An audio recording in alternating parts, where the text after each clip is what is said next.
Channel में आपका स्वागत है। आज हम देखने वाले हैं मुद्रा की पूर्ति और मुद्रा की पूर्ति के घटक और माप चार प्रकार के होते हैं। ठीक है, इनके बारे में आज हम देखने वाले हैं। मुद्रा की पूर्ति क्या है इसके बारे में देख लेते हैं। एक बार पहले हम मुद्रा की पूर्ति एक स्टॉक अवधारणा है। मुद्रा की पूर्ति क्या है? एक स्टॉक अवधारणा है। कैसी ये स्टॉक अवधारणा है? इससे अभिप्राय एक निश्चित समय पर देश में लोगों के पास कुल मुद्रा के स्टॉक से होता है। यानी कि मुद्रा की पूर्ति कैसी एक स्टॉक अवधारणा है। इससे अभिप्राय एक निश्चित समय पर देश में लोगों के पास कुल मुद्रा के स्टॉक से होता है। ठीक है, ये होगी मुद्रा की पूर्ति। मुद्रा की पूर्ति एक स्टॉक अवधारणा है। इससे अभिप्राय एक निश्चित समय पर देश में लोगों के पास कुल मुद्रा के स्टॉक से होता है। ठीक है, इसी प्रकार से मुद्रा की पूर्ति वाला टॉपिक कंप्लीट हो गया। अब देखते हैं मुद्रा की पूर्ति के घटक। घटक कितने प्रकार के होते हैं? पहला आ जाता है, चार प्रकार के घटक होते हैं। पहला घटक है M1। M1 बराबर C plus DD plus OD। हम C को क्या बोलेंगे? जनता के पास करेंसी, यानी कि नोट प्लस सिक्के। जनता के पास करेंसी कौन सी होती है? नोट भी होती है और सिक्के भी होते हैं। ठीक है, तो उसे देखें हम C से दर्शाएंगे जनता के पास करेंसी, नोट प्लस सिक्के। फिर आ जाता है DD, मांग जमाए, यानी कि डिमांड डिपॉजिट। व्यापारी बैंक के पास होती है। DD किसके पास होती है? व्यापारी बैंक के पास होती है, वो मांग जमाए कहते हैं। DD को हम क्या कहते हैं? मांग जमाए, यानी कि डिमांड डिपॉजिट। ठीक है, OD आ जाता है अन्य जमाए, अदर्स डिपॉजिट, यानी कि RBI के पास होती है।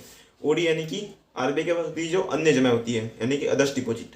ठीक है, इसी प्रकार से ये हमारा पहला घटक है M1 वाला। अब देते हैं M2। M2 बराबर M1 प्लस डाक खानों की बचत खातों की जमाएं। डाक खानों की बचत खातों की जमाएं। M2 बराबर M1 प्लस डाक खानों की बचत खातों की जमाएं। ठीक है, M3 आ जाता है M1 प्लस व्यापारिक बैंकों की निवल सावधि जमाएं। M1 प्लस व्यापारिक बैंकों की क्या जमाएं? निवल सावधि जमाएं। निवल सावधि जमाएं। M4 आ जाता है M3 प्लस डाक खानों की कुल जमाएं। डाक खानों की कुल जमाएं, इसमें थी डाक खानों की बचत खातों की जमाएं, इसमें कुल जमा। ठीक है, ये होगी मुद्रा की पूर्ति के घटक। अब नोट में देख लेते हैं एक बार। पहला नोट आ जाता है M4 में NSC। NSC क्या कहते हैं? फुल फॉर्म है national saving certificate. NSC national saving certificate को शामिल नहीं किया था। M4 में NSC को शामिल नहीं किया था। NSC को शामिल नहीं किया था। NSC की फुल फॉर्म क्या है? नेशनल सेविंग सर्टिफिकेट को शामिल नहीं किया था। डाक खानों की कुल M3 प्लस डाक खानों की कुल जमा M4 बोलते हैं इसे। M4 में किसको जमा? NSC को शामिल नहीं किया था। M4 में NSC को शामिल नहीं किया था। ठीक है, इसी प्रकार से दूसरा नोट आ जाता है यदि मुद्रा पूर्ति को M3 माप द्वारा मापा जाता है तो हमें देश के कुल मौद्रिक साधन प्राप्त होते हैं। यदि M3 है ना, ये वाला M3 माप द्वारा मापा जाता है, मुद्रा पूर्ति को M3 माप द्वारा मापा जाता है तो हमें क्या प्राप्त होगा? देश की कुल मौद्रिक साधन प्राप्त होंगे। यदि M3 माप द्वारा मुद्रा पूर्ति को M3 माप द्वारा मापा जाता है तो देश के कुल मौद्रिक साधन हमें प्राप्त होंगे।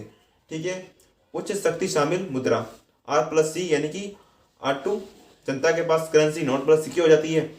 C2 बैंकों के नकद शेष। मुद्रा पूर्ति और मुद्रा पूर्ति के घटक और माप के बारे में हम पढ़ लिया। एक बार वापस पढ़ लेते हैं रिवीजन के तौर पर। मुद्रा पूर्ति, मुद्रा की पूर्ति स्टॉक अवधारणा है। मुद्रा की पूर्ति कौन सी है? एक स्टॉक अवधारणा है। इससे एक निश्चित समय पर देश में लोगों के पास कुल मुद्रा के क्या होता है? स्टॉक से होता है। कुल मुद्रा के स्टॉक से होता है। मुद्रा पूर्ति के घटक माप चार प्रकार के होते हैं। मुद्रा पूर्ति के घटक और माप चार प्रकार के होते हैं। पहला आ जाता है M1, M2, M3, M4। ठीक है, M1 बराबर C plus DD plus OD। C किसके पास होती है? जनता के पास करेंसी, यानी कि नोट प्लस सिक्के होती है। DD मांग जमाए, यानी कि व्यापारी बैंक के पास होती है, डिमांड डिपॉजिट। OD अन्य जमाए, यानी कि अदर्स डिपॉजिट, यानी कि किसके पास होती है? RBI के पास होती है। M2 बराबर M1 प्लस डाक खानों की बचत खातों की जमाए। M2 में क्या जाता है? M1 प्लस डाक खानों की बचत खातों की जमा। डाक खानों की बचत खातों की जमा आ जाती है। ठीक है, M2 के अंदर। फिर M3 आ जाता है M1 प्लस व्यापारिक बैंकों की निवल सावधि जमा है। M1 प्लस व्यापारी बैंकों की निवल सावधि जमाएं, ये M3 में आ जाती है। फिर M4 में M3 प्लस डाक खानों की कुल जमाएं। डाक खानों की कौन सी जमा आ जाती है? कुल जमा आ जाती है। नोट में दिया हुआ है M4 में NSC नेशनल सेविंग सर्टिफिकेट को शामिल नहीं किया था। M4 में नेशनल सेविंग सर्टिफिकेट को शामिल नहीं किया था। ठीक है, नेशनल सेविंग सर्टिफिकेट की फुल फॉर्म NSC की full form national saving certificate है। ठीक है, दूसरा पॉइंट आ जाता है हमारे पास यदि मुद्रा पूर्ति को M3 माप द्वारा मापा जाता है तो हमें देश के कुल मौद्रिक साधन प्राप्त होते हैं। M3 माप द्वारा अगर मुद्रा पूर्ति को M3 माप द्वारा मापा जाता है तो हमें कौन साधन प्राप्त होंगे? देश के कुल मौद्रिक साधन प्राप्त होंगे। किसके द्वारा? M3 माप द्वारा। ठीक है, उच्च शक्ति शामिल मुद्रा R+C, R2 आ जाता है जनता के पास करेंसी, नॉट प्लस सिक्के, यानी C2 आ जाता है हमारे पास बैंकों के नकद शेष। ठीक है, इसी प्रकार से ये हमारा टॉपिक कंप्लीट हो गया। अगर हमारी वीडियो आपको अच्छी लगी हो तो चैनल को लाइक सब्सक्राइब करें। धन्यवाद।